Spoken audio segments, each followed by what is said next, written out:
More Twitter censorship. And Steve, you know Steven. Check this out. And this video is not even about him, but it is. It is, but it isn't. He says to me the other day,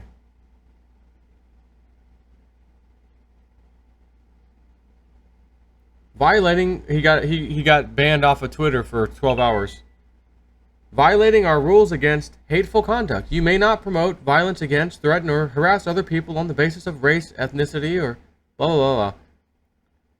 And he posted at two people and Donald Trump, immigrants, he says, are great, but he says illegal immigrants are the criminals. So his post, let's think about that. If you're illegal, you're a criminal because you broke the law. If you break the law, you're instantly called a criminal. You have a rap sheet, the second you get arrested, you've done something criminal. There are things called criminal code violation. Doesn't mean you're like robbing someone, but there's different variations of criminal. Lower level criminal, high level criminal, criminal's criminal. So he writes this on Twitter, and they ban him. He says, I was flagged from Twitter for stating the law. If you're an illegal immigrant, not any particular person, race, no, just anybody who comes in this country, illegal is committing a criminal act. Nah, can't say that. Steven, you know, karaoke Steven. So then we have Twitter suspends black conservative for changing New York Times bigots tweets from white to Jewish and black. They were okay the way they were when someone else posted it, but when she changed it from white to Jewish and black, boom. In response to the New York Times decision to stand by their most recent hire, open bigot Sarah Jeong, who really hates white people, men, especially white men, he says, over here in Zero Hedge, and cops, black conservative Candace Owens, you've heard of her, I love that girl, carried out a thought experiment we mentioned last week in which we replaced the word white with black. That's all. To illustrate Miss Sarah's animus. In response, Owens, communications director for activist group Turning Point USA, simply replaced white with Jewish and black, then condensed her statements into several tweets, for which the Twitter police banned her for 12 hours. And Steven, too, as I mentioned. Actually, Twitter only removed or forced Owens to remove her tweet about Jewish people, while the one in which she swapped the race from white to black remains. That little strike remains.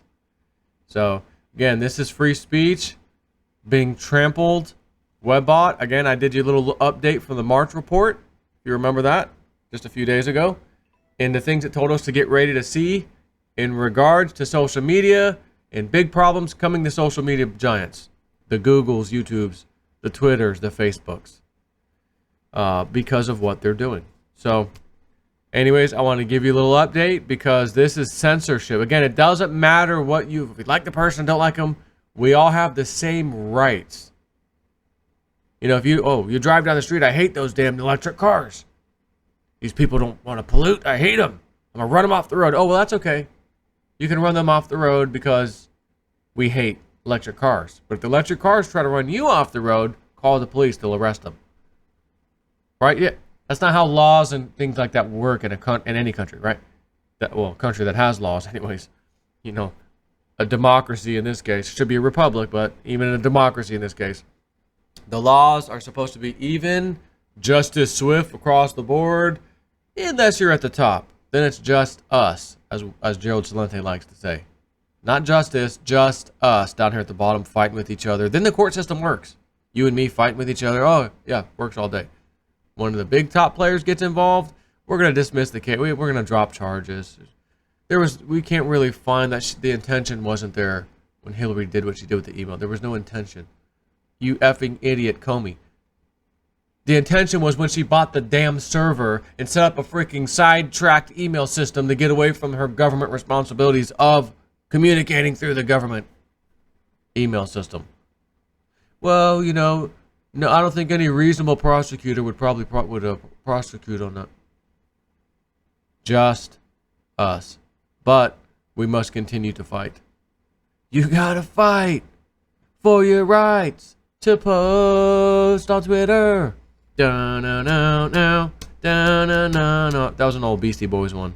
Wasn't one of their best ones, but it was pretty good. Take care. Wait.